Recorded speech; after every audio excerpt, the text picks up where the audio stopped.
एक तरफ जहां पूरी दुनिया में इजराइल और हमास जंग की चर्चा चल रही है, तो वहीं इस बीच कतर से एक ऐसी खबर सामने आई जिसने भारत को चिंता में डाल दिया। खबर यह है कि कतर की एक अदालत ने भारतीय नौसेना के 8 पूर्व अधिकारियों को सजाए मौत दी है। भारत सरकार इस सजा पर हैरान है और सभी जरूरी उपाय करने के बारे में सरकार सोच रही है। अब ऐसे में कुछ सवाल है कि आखिर ये पूरा मामला क्या है, इन अधिकारियों पर आरोप क्या लगे थे, इनकी गिरफ्तारी कब हुई और इन्हें कहां से पकड़ा गया, और आखिर में ये भी जानेंगे कि भारत सरकार के पास अब आखिर उपाय क्या है। दरअसल ये सभी 8 भारतीय नागरिक अल दहरा कंपनी के कर्मचारी हैं, जिन्हें पिछले साल जासूसी के कथित मामले में हिरासत में लिया गया था। हालांकि कतर प्रशासन की तरफ से इन लोगों के खिलाफ आरोपों को सार्वजनिक नहीं किया गया, लेकिन माना जा रहा है कि गिरफ्तारियां सुरक्षा संबंधी मामलों से की गई थी। दूसरी बड़ी बात यह है कि सूत्रों के मुताबिक ये जासूसी भारत के लिए नहीं बल्कि इजराइल के लिए की जा रही थी, जबकि इस बात की अभी तक कोई पुष्टि नहीं की गई है।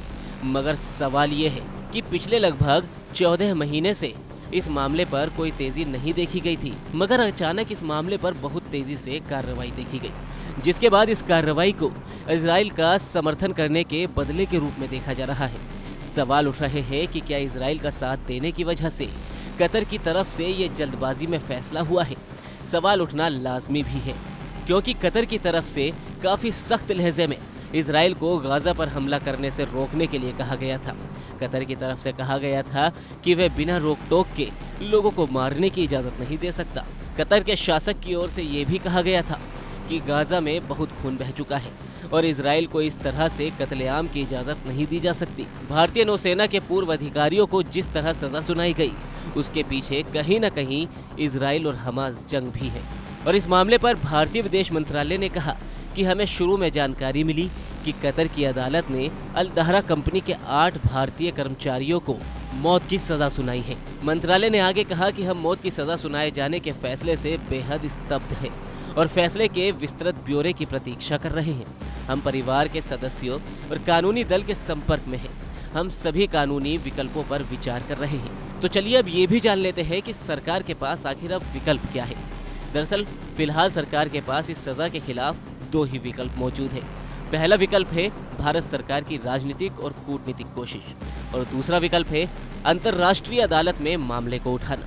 अगर भारत सरकार अपने कूटनीतिक तरीके से कतर सरकार पर दबाव बनाने में कामयाब रही, तो कतर के अमीर तमीम बिन अहमद अल थानी के पास ऐसे अधिकार है जो इन 8 अधिकारियों को राहत दे सकते हैं। कतर के कानून के मुताबिक अमीर तमीम बिन अहमद अल थानी इन भारतीय पूर्व नौसैनिकों को माफ कर सकते हैं। कतर में 2 मौकों पर यहाँ के अमीर कैदियों को माफी देते हैं। पहला तो रमजान के मौके पर और दूसरा कतर के राष्ट्रीय दिवस पर। लेकिन अब रमजान तो जा चुका है और राष्ट्रीय दिवस 18 दिसंबर को आने वाला है। लेकिन अगर कूटनीतिक रास्ता बंद हो जाए तो फिर क्या होगा? ऐसे में भारत के पास अंतर्राष्ट्रीय न्यायालय में मामले को उठाने का ही विकल्प बचेगा, लेकिन ये लंबा और थका देने वाला रास्ता होगा। जानकारों का दावा है कि सरकार की कोशिश होगी कि कूटनीतिक रास्ते से ही इस मामले का हल निकाला जाए।